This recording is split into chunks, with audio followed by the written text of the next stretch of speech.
హరే కృష్ణ.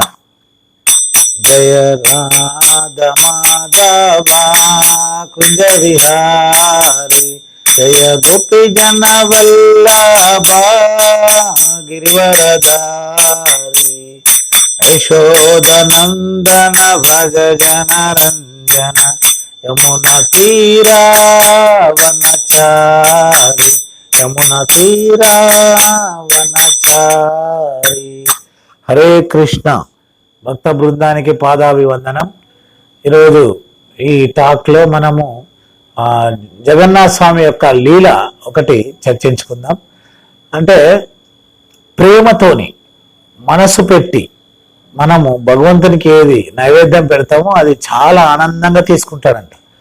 ఒక మాతాజీ ఖరో మాతాజీ, జల్దీ కరో అనే ఖరో మాతాజీ అని ఒక ఇప్పటికీ ఆమె పేరిట జగన్నాథ స్వామికి నైవేద్యము ఈ పొంగల్ ఉంది కదా, పొంగలు మనము కిచిడి అంటాం కదా మనము. ఆమె రోజు ఇంట్లో కృష్ణ జగన్నాథ స్వామికి 60 సార్లు 56 రకాల, అంటే ఒక్కొక్క టైంకి 56 రకాలు పెట్టేవాళ్ళంట నైవేద్యం. అది వద్దని ఆమె ఇంటికి వెళ్ళి ఆమె చేసే కిచిడి రోజు తినొచ్చేవాడంట. ఒకసారి తిని పోయినప్పుడు మెతుకు ఇక్కడ పెదవి దగ్గర జగన్నాథ స్వామి తగిలి ఉంటుందంట. ఆయన పూజ చేస్తా ఉంటే, ఏం స్వామి ఇన్ని నైవేద్యం పెట్టాం మేము స్వీకరిస్తలేవు అంటే, నాకు ఇవి అక్కర్లేదు, అక్కడ మా కరో మాతాజీ చేస్తా ఉంది అది ఇష్టం నాకు అని అంటే, అవునా ప్రభు అని చూస్తే ఆమె అంటే ఆమె ఇల్లు కూడా చాలా చిన్న పూరి గుడిసెలాగా, చాలా బీదరాలు, కానీ ప్రేమ భక్తిలో చాలా గొప్ప ఐశ్వర్యం ఉంది. భక్తిలో పెద్ద ఐశ్వర్యం కలగటువంటి భక్తురాలు ఆమె.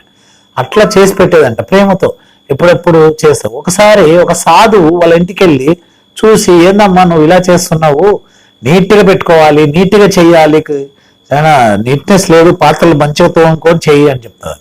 అట్లా తోముతా ఉంటే కృష్ణుడు వచ్చి పోతుంటాడంట. ఆమె ఇంకా రెడీ చేయదు, ఏమి ఇంకా జల్దీ కరో అందువల్లనే ఆమెకి కరో మాత. ఇప్పటికి కూడా జగన్నాథ స్వామికి ఆమె పేట ఇన్ని రకాలు నైవేద్యం పెట్టినా ఆ కిచిడి పెడతాడంట. సో జల్దీ కరో, మళ్ళీ మధ్యాహ్నం వచ్చి చూస్తే కూడా ఆమె ఇంకా క్లీన్ చేసుకుంటా.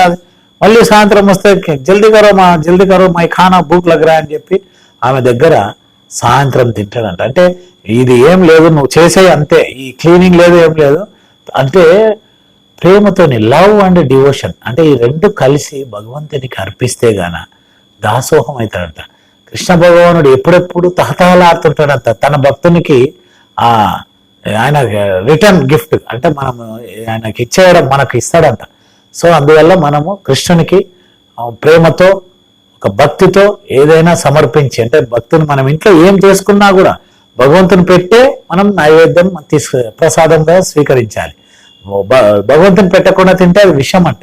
భగవంతుని పెట్టి మనం తినాలి. ఎల్లిపాయలు వేసుకోకుండా భగవంతునికి నైవేద్యం. ఏం తిన్నా, పానీపూరి తిన్నా మీ ఇష్టం, మనం ఏది తినాలనుకున్నా భగవంతుని పెట్టే తినాలి. హరే కృష్ణ.